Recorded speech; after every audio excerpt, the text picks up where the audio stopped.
Greetings. This is my new attempt at some homework videos.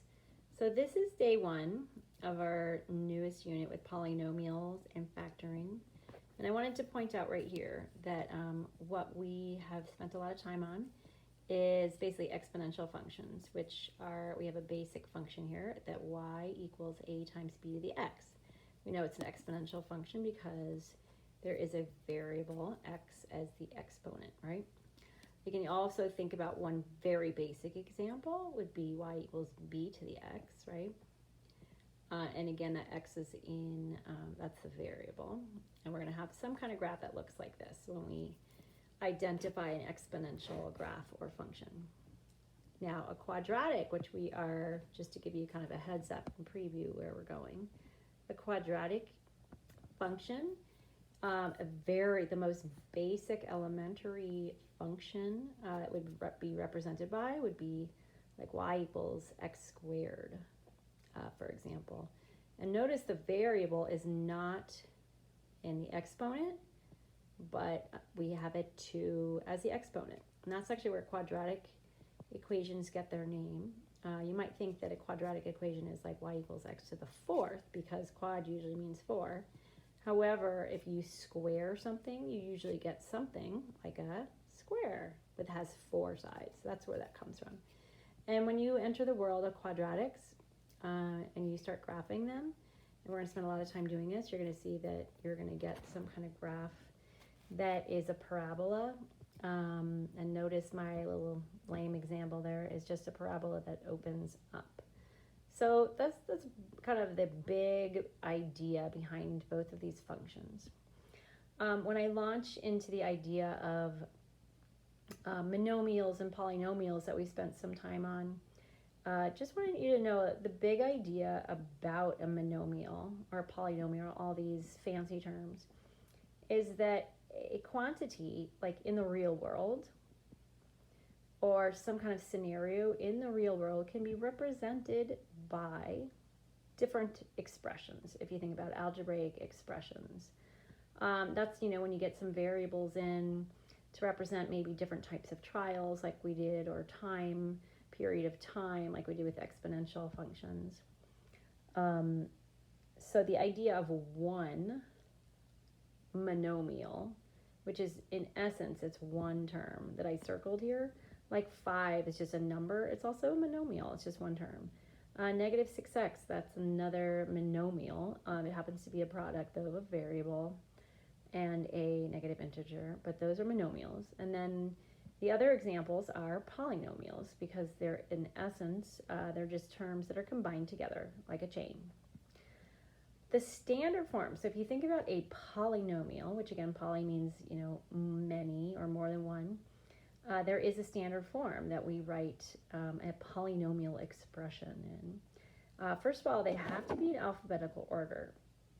So if I have a term that has like an xy, for example, in that one term, it has to go in alphabetical order, so it has to go xy.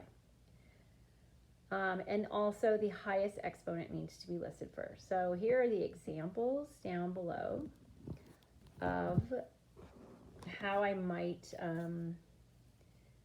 list these in standard form. Notice that I have my highest power first, right?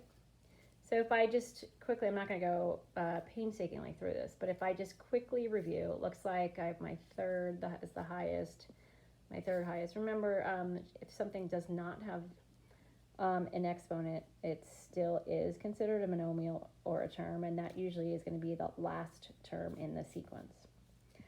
Let's see, everything's pretty self-explanatory. We have here a squared, b squared. These terms, a, b, are together and the same, so it has to go alphabetically. Okay. If I go down to this whole idea of classifying polynomials, they're classified by their degree and their number of terms. So anything that has a 0 degree is called a constant, which is in essence just a number. If it's a 1, it's taken to the first power. If you think that's a linear. If I have something that's taken to the second power, that's called a quadratic, as we learned up above in the big idea.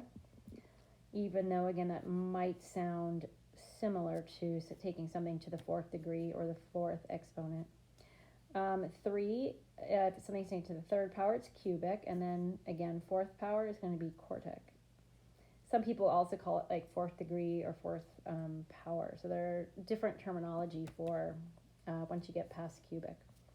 And then the number of terms, which we have talked about, this should be review. So again, a monomial is 1.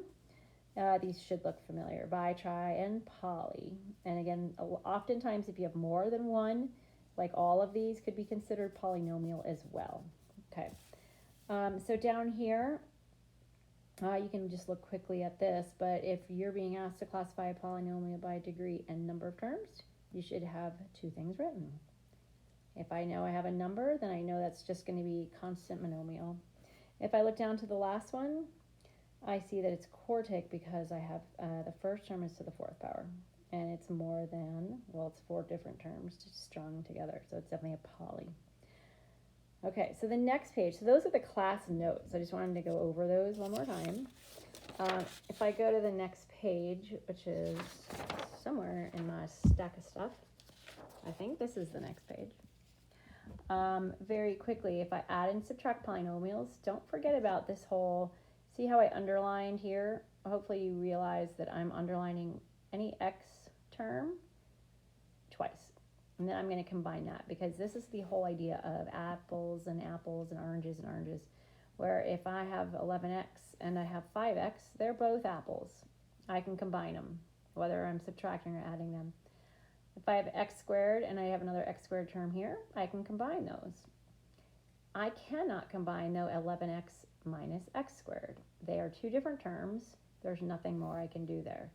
So the whole idea of combining like terms, think about one term being one fruit, and that you can't just mix the fruit together when you're adding and subtracting.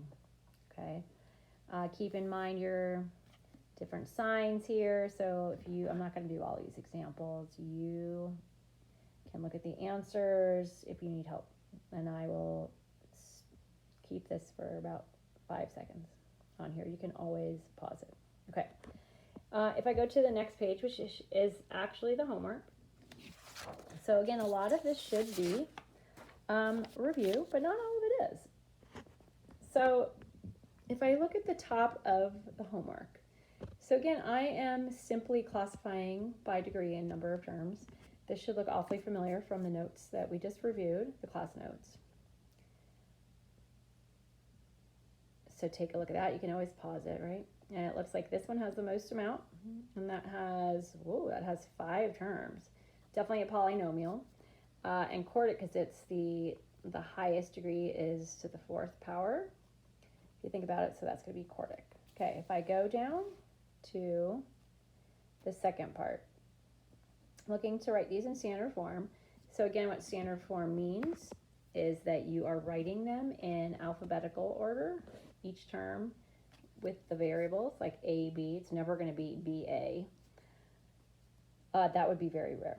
And then you're going to have your highest degree come first. And then if you have any constant, always remember those are going to be kind of on the right side, furthest to the right.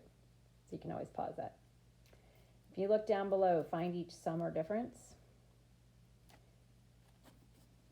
Again here, look for apples and apples and oranges and oranges and bananas and bananas.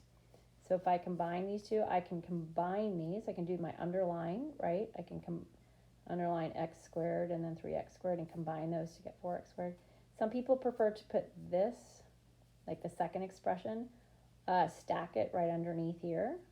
For a lot of people, that works better for them. It doesn't really matter. It depends on your preference. Just make sure you pay attention to your sign. So if I'm combining negative 4x and negative 3x, don't forget that that's actually a negative 7x. Okay, and so forth. Let's see. I'm not trying to trick you here. I'm not really trying to trick you in any of these. Just be careful of this when you are subtracting and thinking about, especially if you're subtracting a negative, doesn't it always mean that you just simply add instead? Okay, so I will pause it I'm not going to pause it. You can pause it if you feel like you would like to get these answers. This one could be tricky if you're subtracting this from. Don't forget that anything that you subtract from, then the second term has to go first, right? And if you're adding, you're just adding these together, finding the sum. Okay. And I think, wow, 10 minutes later, I think I did it. Hopefully this is pretty straightforward. Good luck.